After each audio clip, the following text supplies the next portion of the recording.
Hello, everyone. This is Dave Warner with Small Town Life, and today I've got a really interesting guest who we're going to ask him why he's in Little Falls, but it's Jesse Sommer with New Scotland Spirits, and we're going to be in the spirit of talking about distilling and all kinds of stuff, right, Jesse? Absolutely. Thank you so much for having me. This is I love being on a podcast called Small Town Life because that's the ethos that animates the company. I know. Well, you guys, I read your website, read about you and everything else like that, so the reason I came up with that name was you have all these interesting small town stories. Like one is I know a guy. Yep. When you want something done, I know a guy. So tell me a little bit about first your background before we get into the company. Yeah, sure. Although on some level they're intertwined. I'll just say that I did 10 years in the military, specifically in the Army, and it was in the back half of my Army career that I had this sense of if I'm going to be getting out, I knew I wasn't going to do 20. And if I'm going to be getting out, what is it that I want to do and where is it that I want to go? That answer to that question was supplied to me by even what got me into the Army in the first place. You know, what is it that is informing my desire to serve the country? And it really is just the community that I grew up in. The fact that you go to a town like New Scotland and everyone that you've known your entire life, as obnoxious and irritating as that can be in some contexts, they open their arms and receive you back. Everyone knows your name.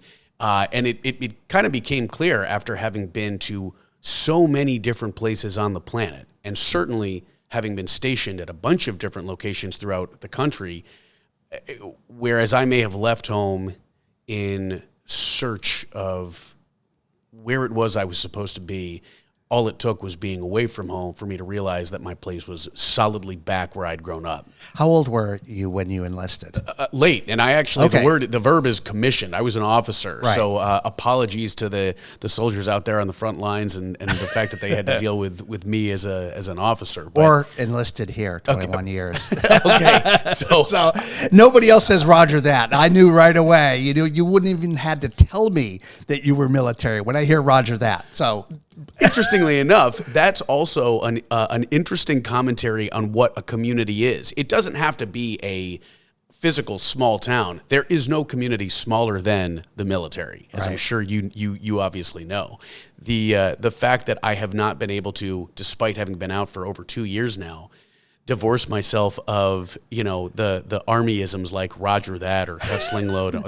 These are just in my vernacular now at this they'll point. be there forever. 20 years from now. I'm Yep. just telling you that. They will be there because I told you earlier before we went on air, I was an air traffic controller, right? Yep. And in the military. And so there's a vernacular there, right?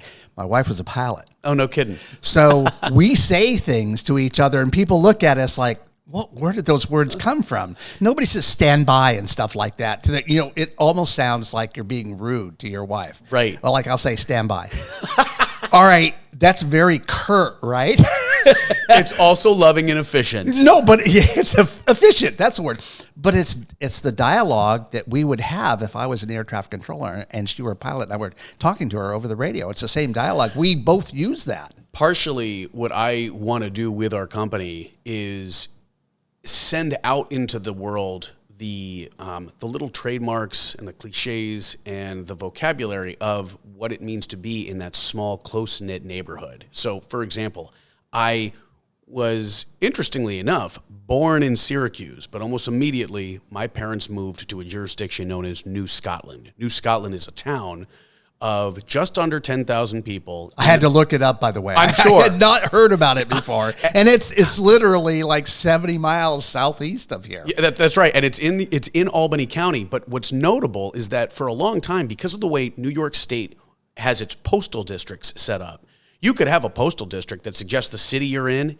It does not. You might actually live there. You might Right. have, say, in my case, I grew up in what I thought was Voorheesville, New York. That's just because that was the postal jurisdiction. I didn't vote for that mayor of that little village. Right. I lived in New Scotland, and what has happened, and this was an identity that coalesced around an effort by a big box department store to knock down one of our beloved old antiquated barns. We as a community developed this sense of what we now kind of refer to ourselves organically as New Scots. If you live in the town of New Scotland, you're a New Scot. And you start, we realize we have our own little eccentricities, our oddities, idiosyncrasies, and that's what I've tried to put on the labels and just the overall mythology of the products that I distill under the banner New Scotland Spirits. And that was something that happened in the Army as I was trying to figure out where am I going from here with this mind towards what I was. Yeah, I'm an American, and yeah, I'm a New Yorker, but most fundamentally, I'm a New Scot. But do you have Scottish heritage? I personally don't. I don't have any Scottish heritage. What I say is I have New Scottish heritage. Okay. New Scotland was settled by a bunch of different ethnicities, demographics, nationalities, but there was a period of time where Scottish emigres were a critical mass in the town for a very brief period. Right. But that was one of the reasons why in that area they borrowed the names from, this mother country. So, for example, I live in the town of New Scotland, but 15 miles down the road, I have our company's tasting room in Albany, New York. And Albany is named after the Duke of Alba, which is a region in Scotland. I actually did not know that. Nor did I. Wow. That's pretty cool, actually. So growing up, I mean, I had no idea. These were names that I didn't realize where they come from. But in fact, when you start researching the history of a place, you start realizing that you're part of a very vibrant and rich historical legacy. And we've tried to leverage that historical legacy to build interest in what is this product of New Scotland. I think it's fascinating because you've put a brand and a face on it that's very different than other bourbons, whiskeys, things like that. I mean, just from my understanding of it, this is like almost more personal when you get this product, right? Because of all this that you're doing. I think it has to be. First of all, I want to point out that like I'm peddling an addictive intoxicant. And there's not that much different, bourbon to bourbon to bourbon, rye whiskey to rye whiskey to rye whiskey. What makes ours different is the story behind it. Why are you supporting this brand? Why are you choosing to have this vodka or this wheat whiskey be the alcohol that's powering your evening as opposed to any other? And partially it's because, we stand for something. Right. And listen, I did a JD MBA. I did a joint degree before I entered the Army, of a law and a business degree. I hated both of those academic curricula.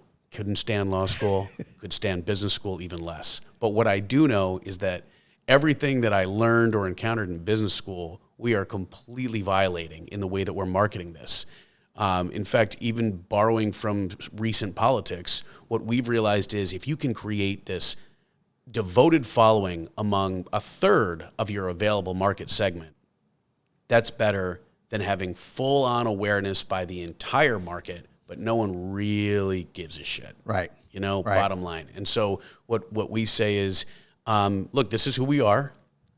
You may disagree with some of the principles on certain things, but the overall mission of the company, which is to support local businesses, to drive revenue to family farms in the state of New York, and to make this a product that celebrates New York history, New York culture, New York agrarian traditions, and some of the communities that you can only find in upstate New York.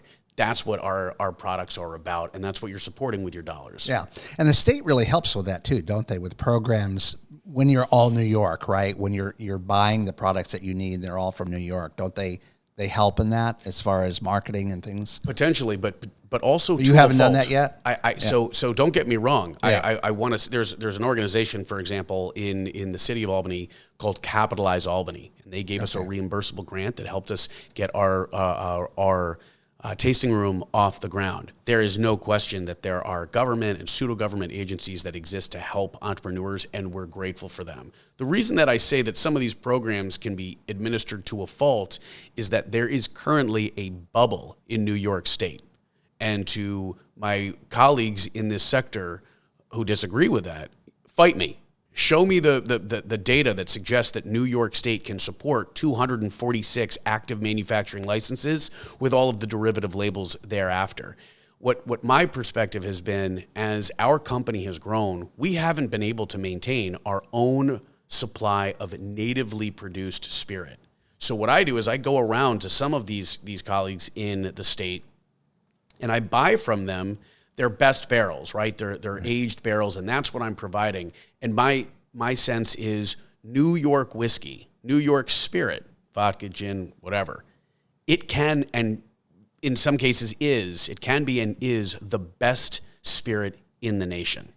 It is also, because there are so many people who in the hobbyist realm of this sector are getting support that is keeping them propped up. There's a lot of garbage that's going onto the shelves. And there are some retailers with whom I work who have been reticent to take on more products or whatnot, even though I show that we can sell, because they say, look, just the overall reputation of New York whiskey is a little suspect. That has become easier as our brand has grown and we've developed a bit of notoriety. Going into retailers does become a little easier with every sale. But right. I'm not oblivious to the fact that there are simply a lot of distillers who should, like me, recognize that we don't know what we're doing in the chemistry lab. And I defer to the best distillers to get the best product. And I think what I'm hoping is that the market corrects itself a little bit in New York, so that what you have are people who can, carry forth the torch of really good spirit in the state. So a little oversaturated. Ugh. Bubble. Is it the same? Do you know enough about the brewing? Because I've been asking Rock Valley Brewing down here about the state of the market and things like that. My belief is that in a small town like this, and let's say we're similar to New Scotland, right? Sure. That if you had 3 breweries, distilleries, whatever, you become a destination. I'm thinking of the alcohol tourism aspect of it. And while you put your tasting room up in Albany, I'm looking at Little Falls going, if we had 3 of these things. But is the market, because of that, because of too many people being able to get in, is that not possible? Or is it still, or do you believe even that you need more than one? I think there's a fundamental difference between breweries and distilleries. I am always going to be, just because of what my interest is, I'm always going to be seeking more breweries because I like the brewery experience. I like the culture. And I do think you're right that having more, let's just say in a small town like this, a village, city, whatever the municipal. We're a city. You're a city. Good for you guys. Yeah. 1 of 62 in New York State. There you go. So in this very charming, quaint city of Little Falls, if you had 3 breweries, I think that's great. It does become a destination. I will also point out that those breweries are potentially just serving their own clientele. Mm-hmm. What they're not doing is distilling to capacity that forces them to seek distribution outside of the 4 corners of their facility. That's different with distilling. No one is going to sit and finish off a 750 milliliter bottle of whiskey in one sitting. They can't. I don't know. I have one of my interns producing the show today, and I don't know. He's at Hobart College now, Tanner Jakeway, and do you believe that nobody could finish off a 750 milliliter? I don't know why you pointed to me on that one. You have the face of someone who can dome an entire fifth. Well, just in case my mom's watching. Yeah, she will watch. Can't let her know that. But that is the difference, right? Yeah. So you have a brewery that can be a little bit more localized. Distilleries, their model depends on them getting those bottles out at farmers markets. You have to get the distribution chain going. Now, I should point out, don't get me wrong, there's value to having little alliances. So, for example, New Scotland Spirits, my company, titularly based in New Scotland, we wouldn't exist without a company known as Albany Distilling Company, who is, not just our spirit animal, guiding light, mentor, etc. They're also the reason we're even able to have a license. My closest partner in this industry is the owner of the Schenectady Distilling Company, the 36 Locks tasting room, where we do all of our production, our bottling, our labeling, our wax sealing on those bottles. I don't want to say that everyone needs to clear out. I think what I more am saying is that when it comes to any state intervention, it's a double-edged sword. We you need the state to be able to support its entrepreneurial community. Right. But there also has to be some sort of responsible overview of when do you start undermining the economic vitality of the people you're trying to support. Got it. So back to the kind of history of the company just a little bit. You made this choice to go into the Army. You started this company. It just seems like a weird thing to be out in the boonies thinking about. Like, I want to do whiskey, right? I mean, how did that come about? Maybe a little bit of drinking out there in the boonies. I was about to say. I mean, yeah. And listen, I don't want to be cavalier about it. The military has experienced, in all of its branches, it does have its fair share of problems with drinking. There's no question. I don't want to trivialize it. But I'll also say that one of the things about the military is that when used responsibly, alcohol is just one of the many instruments through which you create really tight bonds with your brothers and sisters in arms. So being in the military, I was kind of imbued with that culture a little bit. The other thing that as I alluded to earlier, is when you start thinking about how you want to serve your country, what is the country? As I was seeing different places and being truly enthralled by the way in which, I could be in North Carolina or Louisiana or Florida or Virginia, and we were all still Americans. I was really impressed by how we were all kind of united in this tapestry of nationhood, but it also made me realize these people are friggin' weird. And the only people to me, you heard a banjo in the background, right? No, everyone is American, but they all have their different flavors, and that can be really exciting to see. But I like our type of weird the best. When I've brought people to New Scotland, whether it's buddies from whether it was college or the Army or whatnot, almost immediately people will turn to me and be like, "What is wrong with you people?" Whatever it is that they're referencing, right? That to me is my heart and soul. I don't necessarily see it, but I know that those little that inside joke, that kind of private familial language, I think that's where in the Army I was like, what is it that is most natively New Scotland? And one thing that you realize is, what does your ground produce? The cool thing about being from New Scotland, and this is where it all came together, I knew that I wanted to drive revenue to our family farms, because what agrarian traditions are you preserving if you don't have your family farms? That's the first thing.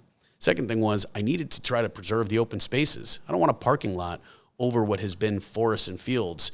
So how do you derive revenue from that occupation? Well, we also had this name of New Scotland, and it occurred to me one night. Drinking. Truly. Yeah, I know. Truly. I figured that. I'm looking in my hand, and it was, it was probably Dewar's or some, consumer grade scotch. But I realized that if a whiskey distilled in Scotland is scotch, then a whiskey distilled in New Scotland must be new scotch. And with that in mind, I filed a trademark, as attorneys are wont to do, and immediately drew a lawsuit by the Scotch Whisky Association, which, as the lawyers listening to the podcast will know, when you don't have a product on the market, which is to say there's no damages that you're risking in a potential lawsuit, I just leveraged the ever-loving shit out of the legal action that we experienced at the Trial and Trademark Appeal Board before the USPTO, and with these suits that I was getting from the Scottish Whisky Association, I developed notoriety before we even had a product. Where are they based out of? Scotland. So it was directly from Scotland. Oh yeah. And in fact, Dave, let's be clear. If people want to Google it, I was being incendiary in the local news outlets that were giving us a platform, pointing out that, for example, the last time a entity from the British Isles tried to tell the Americans what they could and couldn't drink, there was a tea party. There was a little bit of a party. So I was, again, borrowing all of these historical legacies and having such a blast. I'm probably following your footsteps in being someone who enjoys media. Yeah. And with, as social media has become so much more powerful in amplifying your voice, right, I could go toe to toe with this highly capitalized advocacy organization. And so by the time I had started actually distilling, aging this whiskey, and then getting out of the military ready to go, I already had a reputation into which we could step to move our spirits. And that's what we did. And this happened while you were not after you got out, while you were battling this. This is interesting. I was deployed to multiple theaters, first Iraq, then Afghanistan, using the downtime in between operations to... you can say ops. Well, people watch Netflix. They can figure it out. Who knows? I find myself always explaining my lingo. No, don't. Yeah. So in between ops, I was, had all this downtime rather. Yeah. And so I was responding to the various accoutrements of these different legal actions. And finally, after 4 years, we entered into a consent agreement whereby I removed application for the trademark for New Scotch, which is not a brand that we really would have had any success with, because you can imagine people would buy our bourbon, rye, or wheat whiskey and say, this isn't a friggin' Scotch. But we did want New Scotland spirits, and that was the agreement, that they would let us essentially, they would give us an indemnity, a protection of anyone who might traffic on our trademark. So you gave them a head fake. Really? A little bit of a head fake. Yeah. Yep. And listen, they had a outfit, a law firm in Washington, D.C. that, to her credit, it was a younger attorney, and she figured it out. She, and she was like, what do you want? What do you really want? What do you get? Yeah. And so we have proceeded under that banner, being able to celebrate our hometown rather, with a little bit of imagery borrowed from where there was an intersection of a Scottish identity with an American identity. And that's what born the concept of a New Scot. And it's what has essentially we've leveraged in our artwork on our labels. I think it's an amazing story, because if you look at art, you said, artwork on your labels. But if you look at art, a lot of times it's not the art that sells itself, it's the story. Sure, totally. You guys have this awesome story that as you explore more of it, it's like, this is so cool, I want this product. I mean, it really ties you to the product, the story. Yes, and I'll also point out that, you got me wanting to drink this stuff now. I'm not going to do the whole bottle. But. That's right. Our town supervisor, wonderful guy, Doug LaGrange. He's been a family friend. I mean, obviously, these small towns, right? Everyone's the family friend with a supervisor. So he pulled me aside at one point and said, "Hey, I see that you're coming out with a product that says New Scotland on it." I said, "Yeah." He said, "Okay, well," and forgive the audience, cover your ears if you've got sensitive ears. He goes, "Well, it better be fucking good. It's got our town name on it." And so, I can believe it. I can see it now. And so what we've done is our whiskeys are all distilled and then aged a minimum of 5 years, right? So we let the barrel, the white oak barrel, the charred white oak barrel, do a lot of that work, giving it that taste that people have really come to celebrate, because it's been in there for better part of half a decade or more. Additionally, we just came out with a vodka that our distiller, in distilling this product, it's 6 times distilled, and then, as I understand it, it's thrice chill filtered with Herkimer diamonds, quartz from Herkimer County. What? And what you get is a vodka that is drinkable on the rocks. I wasn't a big vodka guy. Now I understand why I wasn't, because when you don't do that filtration, and when you're not putting the time and energy and the money into making it taste good, well, of course you're going to dump cranberry juice into it until it's drinkable. If you try our spirits, you throw 4 cubes in it, little lemon twist, and that's a summer sipper right off the bat. No, nothing else added. So how does that work? Go back to the Herkimer diamonds. Is there like so you're saying it's a filtration system? I wish I could tell you. You can't tell me. So it's proprietary. It's not even that it's proprietary. It's that I am just the most conspicuous face in an operation that has real talent doing the distillation. You have no clue. Bro, I'm the attorney that picked fights with the Scotch Whiskey Association. That's funny. Let's be real. We work with partner distillers who are simply, they're the real talent when it comes to distillers. Just like we work with Adirondack Barrel Cooperage, they're the real talent when it comes to the coopers. All the inputs, whether it's the farmers, the distillers, the bottle manufacturers, the coopers, the artist, Brian McGregor, fellow owner of the company, and Niagara Label, which does our labels. These are all the people who are talented. What I did was just like a parasite, borrow off of each of them, putting together this assembly line, this supply chain of people with capability. And then what I do is delight in taking credit for all of their hard work and talent. Jeez. I want to take a quick commercial break, and then we'll be right back after this. Roger that. Visit My Little Falls and stay connected with the latest news, information, and events in the city and the area. Our mission is to generate interest in the community and connect residents in a more meaningful way by facilitating deeper conversations about how these stories will shape the future of the Mohawk Valley. Join thousands of weekly visitors who stay up to date with feature stories, interviews, videos, our event calendar, and print publication, the Mohawk Valley Express. It's about timely local news for the community, keeping citizens informed about important issues, telling about the people who live and work here, and giving locally owned businesses the opportunity to reach a very targeted audience of locals and tourists alike. It's a whole new form of media-rich content developed specifically for today's mobile lifestyle and listeners. You can download our iOS app in the iTunes Store, listen to our country music streaming radio station, or sign up for a weekly newsletter. Stop by today at mylittlefalls.com. You'll be glad you did.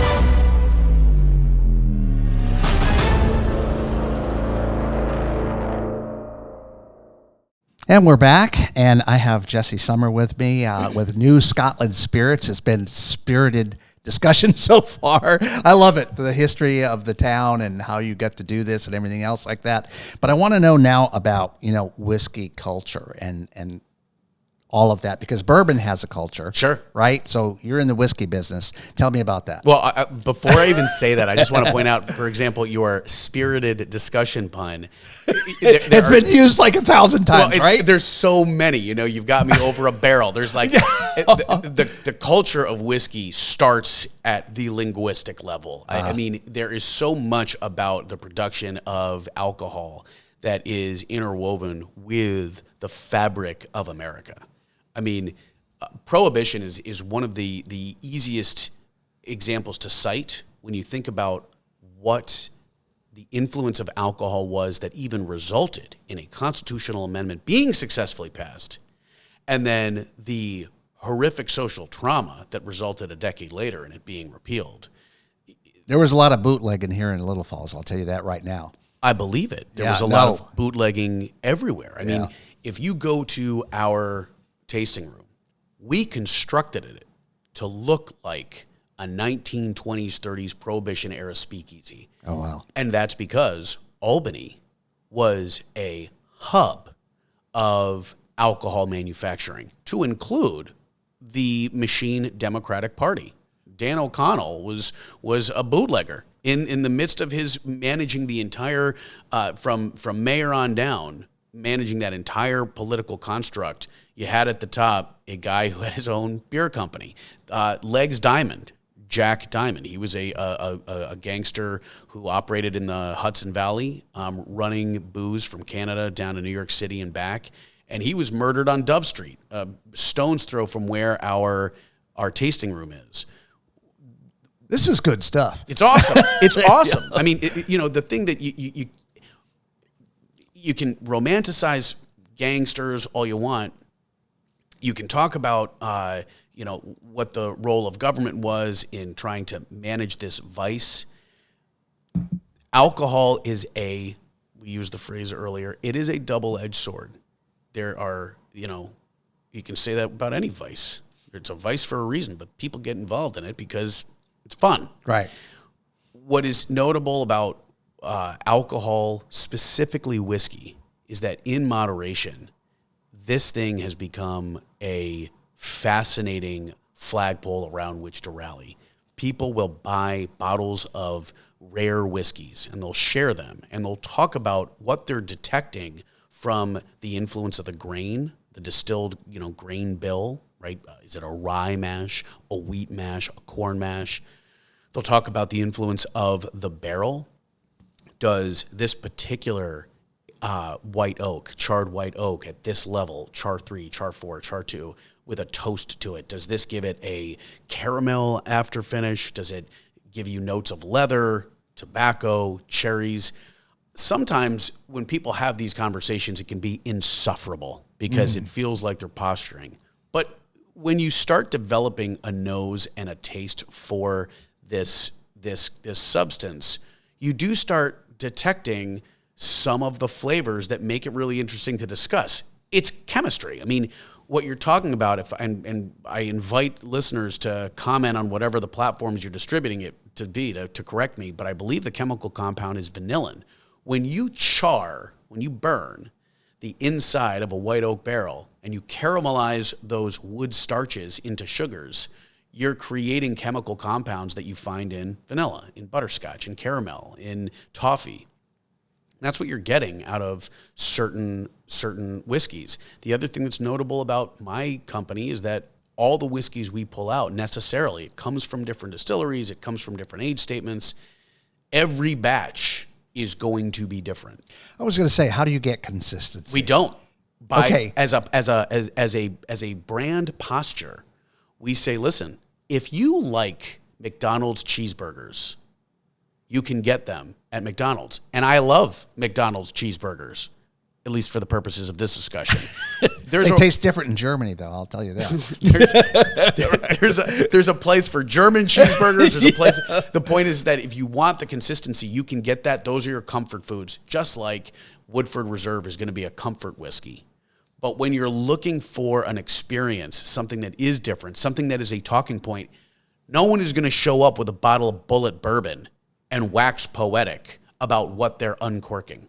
They're just not. There's nothing there. I've tasted it. And I don't particularly care how it hits your tongue. I know what you're talking about.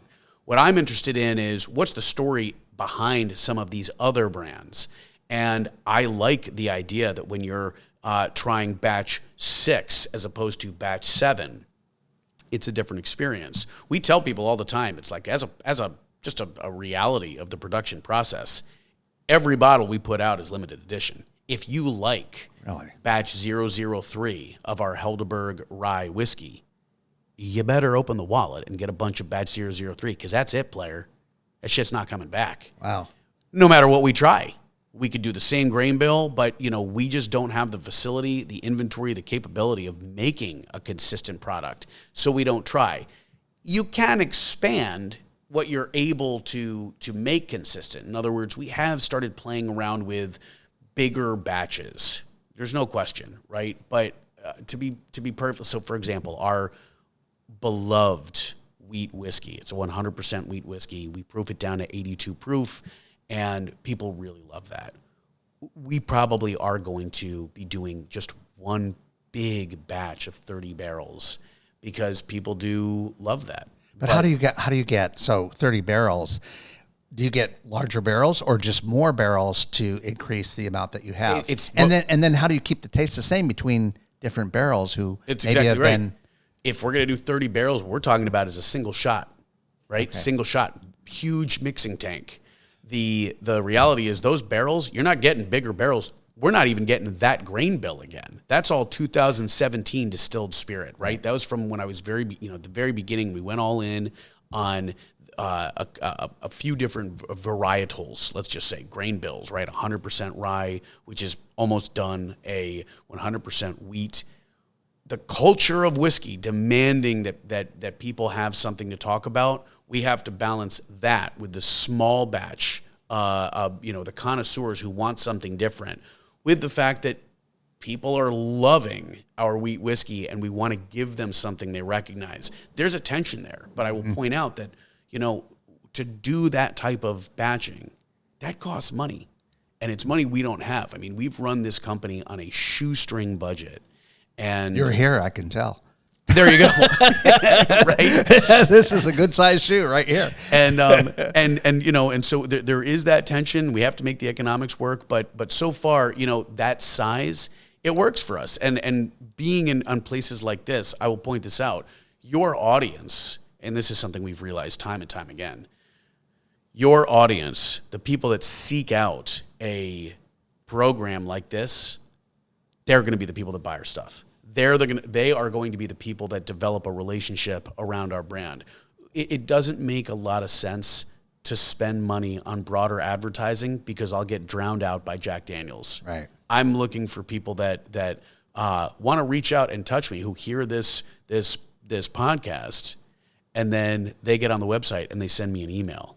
That's the interplay and what we're looking to, how we build this brand. So does that limit where you can go with the company? I mean, where do you see yourself going? So this is why I love having these conversations with military people, because I've essentially, in terms of distribution, I've just borrowed the Taliban playbook. What we did is we said, this is not heroin, then. We're not talking. No. Okay. Alcohol, arguably worse. Yeah. Potentially a worse substance if not done responsibly. But what we did was we said, okay, what cities do we want to be in? Utica, Syracuse, certainly New York City. We wanted to be down in Hudson, Kingston, New Paltz. What we did is we put a map together, and we said, all right, what we're going to do is we're going to seize all the outstations. We started going to the small liquor stores around these big jurisdictions, and then we would kind of get ourselves entrenched there. Then we'd make the assault into the city.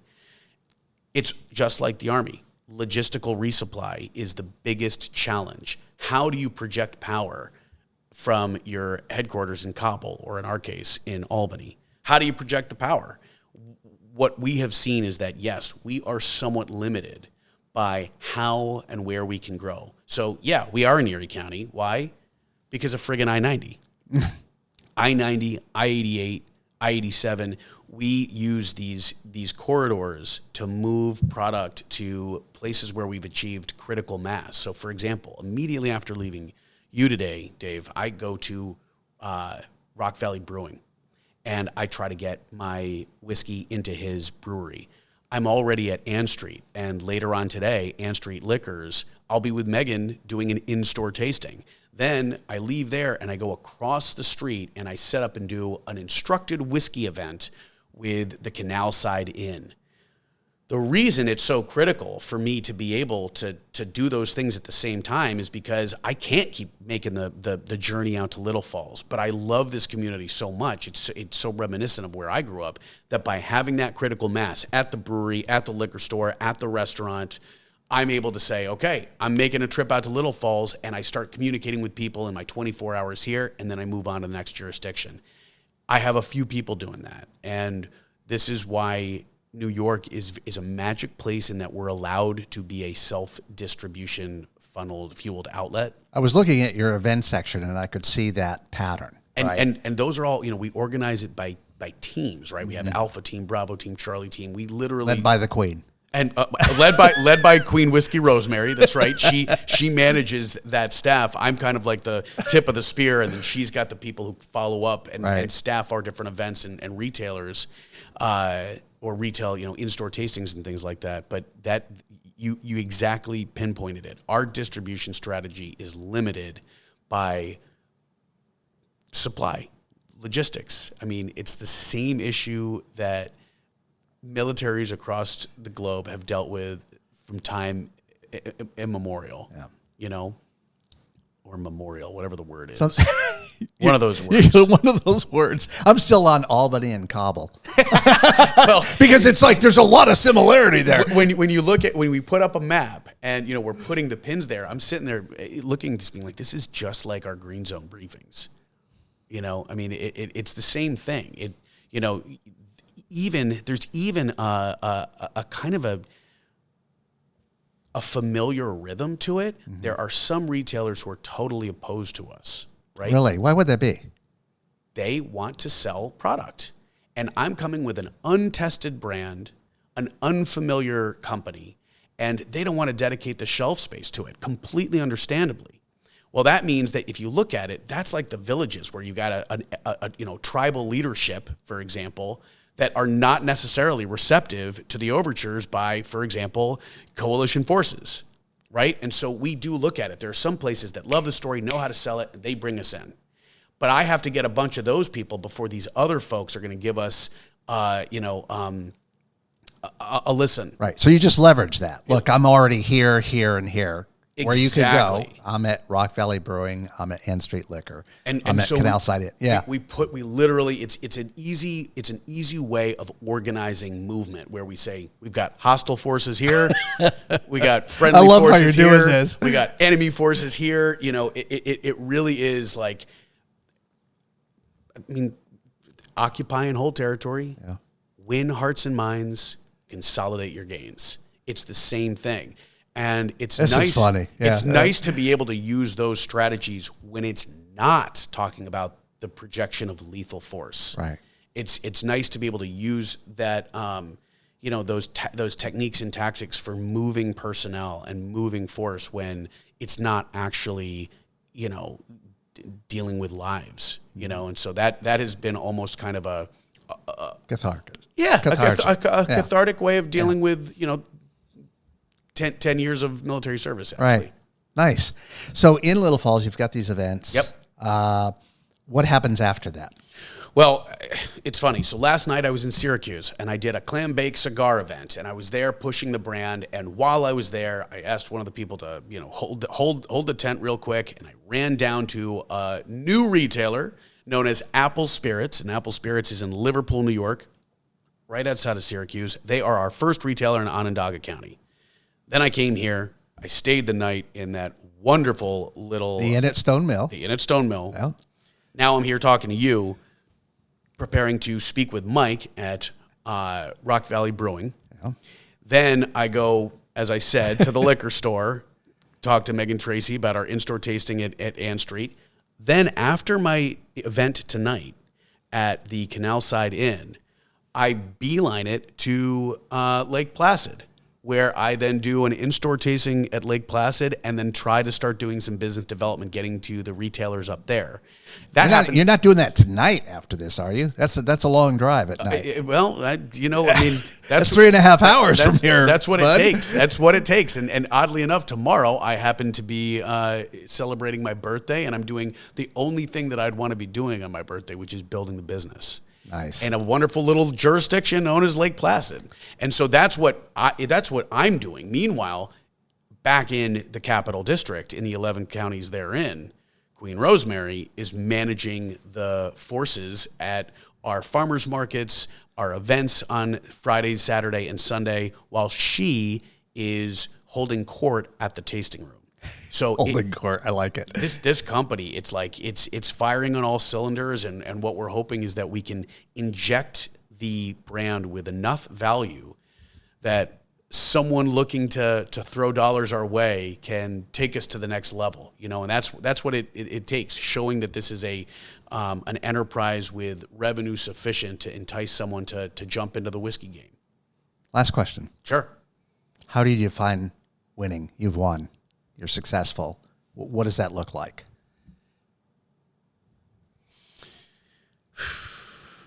You got a military thing going here. One of the biggest flaws of military strategy is that they don't define their objectives clearly. They don't know when they've won, right? Right. And when you ask me that question, it occurs to me in a way that weirdly no one has asked me. I think before I could even articulate what winning looks like, I need to have the serious conversation with myself about, do I have the psychological capacity to acknowledge that I've won? Because it's a personality thing. I think one of the things that's been exciting or fulfilling about this is that there's no end. I just build and build and build, and I can keep my brain plugged in to this company. Do I want to dominate New York State? Do I want to move into the rest of the country? Do I want to take over the globe? I think you're right. At some point, the real question that I need to do is, what does winning look like? When is enough, and avoid what could be the trap of not realizing when I've won. Yeah. So that's actually a really good question. And The ride can be the drug.